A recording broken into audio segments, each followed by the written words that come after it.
हम उन चीजों से डरते हैं जिनको हम पूरी तरह समझ नहीं पाते, और ऐसी ही एक चीज है पेन। हमें बचपन से बताया गया है कि अगर आपको पेन हो रहा है इसका मतलब आपको चोट लग गई है और अब आप सब्स्टिट्यूट कर दिए जाओगे। इसलिए हम पेन को अवॉइड करने के लिए हमेशा सेफ खेलते हैं, उस हर सिचुएशन को अवॉइड करते हैं जिसमें पेन होने के कोई भी चांसेस हो। दैट इज वाई हमेशा हम कंफर्ट जोन में ही ऑपरेट करते हैं। पर रियलिटी में पेन डैमेज नहीं होता, पेन सिर्फ एक रिएक्शन है, आपके ब्रेन का reaction to something you did for the first time. आपने एक्ट किया, आपने कुछ भी पहली बार करने की कोशिश की और आपके ब्रेन ने उस पर रिएक्ट कर दिया in the form of pain. पर पेन सिर्फ एक अलार्म सिस्टम है, आपकी एक अलार्म क्लॉक जो आपको बोल रही है कि आई होप तुम्हें पता है कि तुम क्या कर रहे हो। इसे सोच के देखो एक बार, आप जब भी कुछ भी नया करने की कोशिश करते हो ना तो आपको एंजाइटी और नर्वसनेस होने लगती है। आपकी बॉडी का टेम्परेचर, प्रेशर और केमिकल्स बदलने लगते हैं और ब्रेन इस चेंज को जैसे ही डिटेक्ट करता है तो वो पैनिक में चला जाता है और अलार्म को तुरंत सेट ऑफ कर देता है। और ज्यादातर लोगों के लिए ये अलार्म बज जाना है ना काफी होता है उनको पीछे धकेलने के लिए, ऑफ ट्रैक करने के लिए।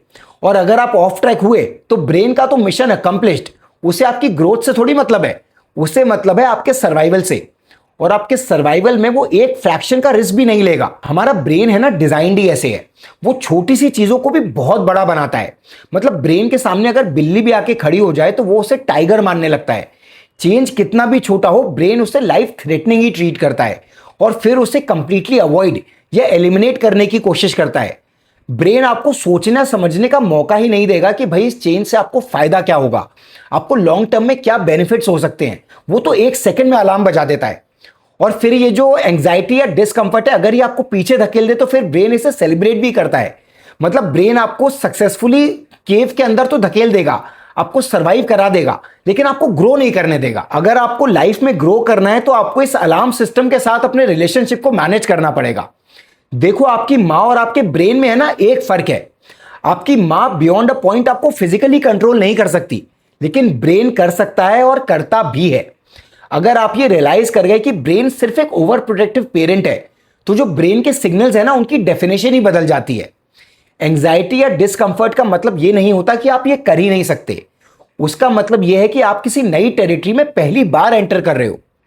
फिजिकल पेन का मतलब ये नहीं है कि अब आप टूट रहे हो, उसका मतलब है कि आपकी बॉडी अभी इस लोड को लेने के लिए तैयार नहीं है, वो अभी अडेप्ट हो रही है। ज्यादातर लोगों के लिए जो ये पेन नाम का अलार्म है ना ये रुकने या क्विट करने के लिए काफी है। पर जब आप ये रियलाइज करते हो कि पेन सिर्फ एक इंटरप्रिटेशन है, आपके ब्रेन का ओवर ब्लोन रिएक्शन, तो आप उस शेर को आंखों में देखते हो, लंबी सांस लेते हो और रियलाइज करते हो कि यार ये तो शेर ही नहीं है, ये तो बिल्ली है, और फिर आप आगे निकल जाते हो। देखो आपको सायरन को बजने से नहीं रोकना, क्योंकि पेन होगा। अगर आप कुछ कंसिस्टेंटली करोगे पेन होगा, अगर आप कुछ इंटेंसिटी से करोगे तो भी पेन होगा। आपको पेन को सिर्फ एक्सेप्ट करना है और उस पेन के लिए अपने ब्रेन को बोलना है थैंक यू, तुमने मेरे लिए इतना सोचा। और फिर आपको अपना काम करते चले जाना है, क्योंकि अगर आपको ग्रो करना है तो पेन तो होगा।